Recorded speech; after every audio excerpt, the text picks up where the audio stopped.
Finasteride, dutasteride, ketoconazole, topical finasteride, minoxidil, RU58841, and a bunch of other things. This guy tried all of them. And in today's video, we are going to take a look at how he managed to reverse his hair loss, what worked, what didn't work, and what I would have done different if I were in his shoes, so that you will be able to not do the same mistakes as both him and me did when you are reversing your own hair loss.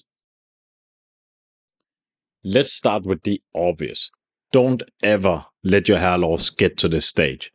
I know from experience that this is not a place that you want to start your hair loss reversal from. It is tough, messy, and takes a bit more of an extreme approach than if you would just have kept your hair intact in the first place. Unfortunately, a lot of us only realize our problem when we lost more than 50% of our density, leaving us with very little to work with, to be honest. But this guy actually managed to do a really impressive reversal, and without further yapping, I think we should just jump straight into what he did. In the comment section, he explains the whole scenario. I was 28 years old in May 2019. I started with 5 milligrams of finasteride, taking only a quarter of the pill every day. 2 months later, bought MORR-F, which is minoxidil 5% and finasteride 0.1%. Noticed hair was shedding, whether it was shed that you experienced when starting a treatment or it was my hair loss getting worse, it didn't matter. The moment I was done with my bottles, I ditched finasteride and MORR-F, and I hopped on dutasteride and Kirkland brand minoxidil. A few weeks later, added natural shampoo, ketoconazole, that I applied 3 to 4 times per week for the first 4 weeks. Then dropped it down to just once a week afterwards. 3 months later, I added weekly microneedling to my regimen in February 2020. I bought the Dr. Pen A1.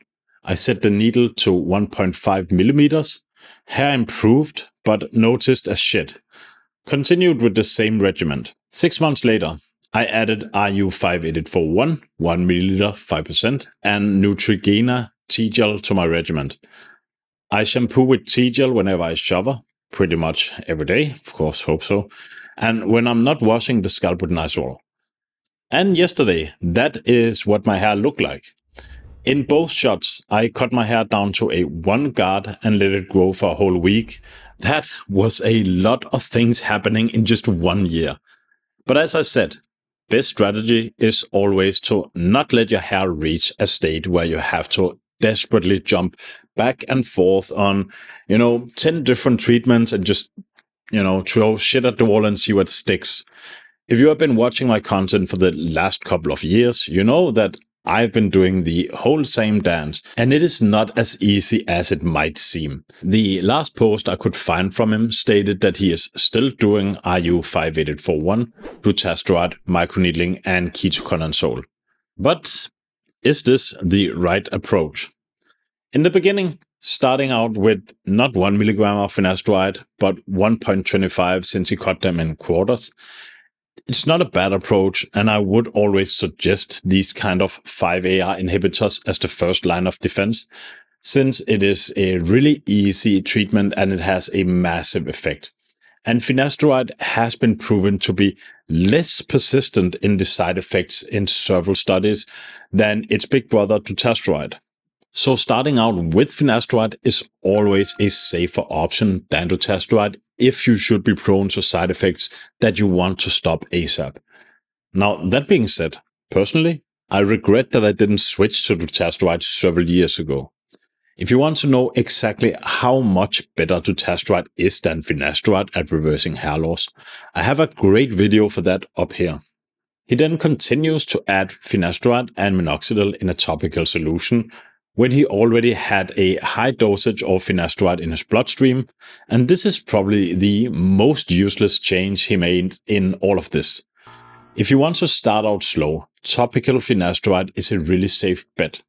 But when you already took the systemic finasteride, there's not a lot of point in adding the weaker version of the mix that might even go systemic with the microneedling on top of it. From there, He went to 0.5 milligrams of dutasteride, nizoral, and minoxidil.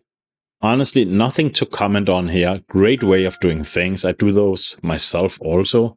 Although minoxidil twice daily and nizoral 4 times a week is a bit over the top in my opinion. He could have done fine with just 1 milliliter of minoxidil a day and nizoral 1 to 2 times weekly. According to studies, that is fairly effective. Personally, I don't use minoxidil. I don't like minoxidil. It gives me the swelling face, so I don't touch that stuff. But if I should do it, I would just stick to 1 milliliter a day.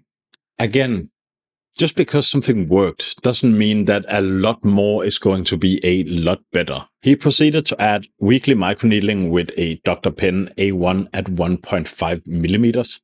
First of all, great pen. I use the exact same. And 1.5 is a really good depth. But once again, weekly. Most studies done with 1.5 has been bi-weekly at most. And if you want to go weekly, go with 1 millimeter max so that your skin has a chance to grow back enough, since scarring might actually also worsen your hair loss even more. Next step is RU58841 5% solution once a day. He tells another guy this in the comment section further below. RU58841 already has a binding affinity similar to testosterone.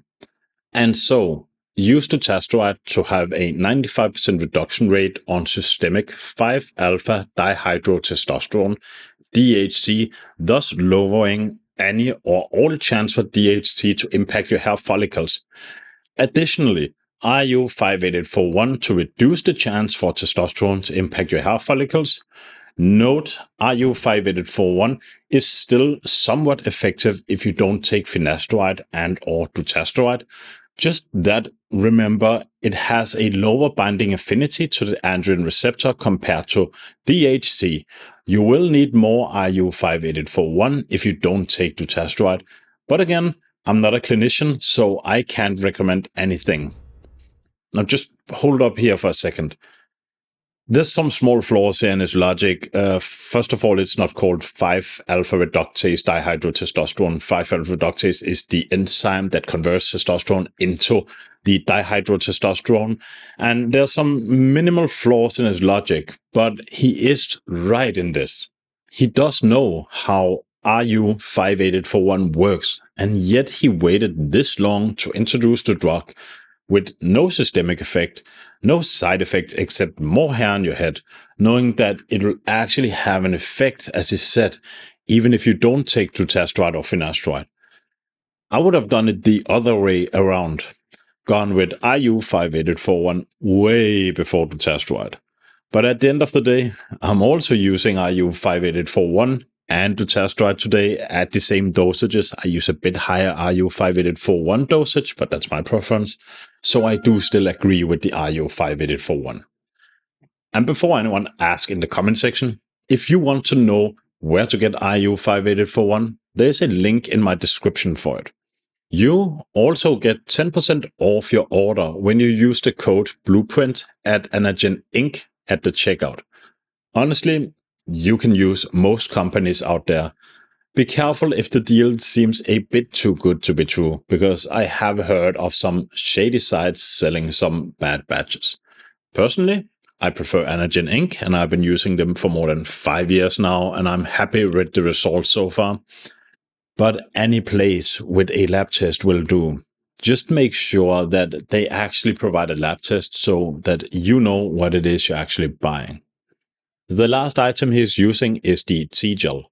Now, I actually didn't know about T-gel, but it seems like a really good option for a shampoo. Only a slight change would do better in my opinion. If you didn't know, Derek from More Plates, More Dates actually has his own hair loss shampoo series called Intelligent. There is a link in the description for those interested. If I had to pick an anti-hair loss shampoo, it would have to be Derek's, since he is the grandfather of hair loss YouTubing, in my opinion. I much rather trust his expertise compared to some big company out there.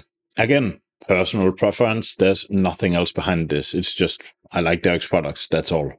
I mean, at the end of the day, hair loss is a very individual thing. And this guy really seems to get it. I just would have done a few things different, but that's all, to be honest.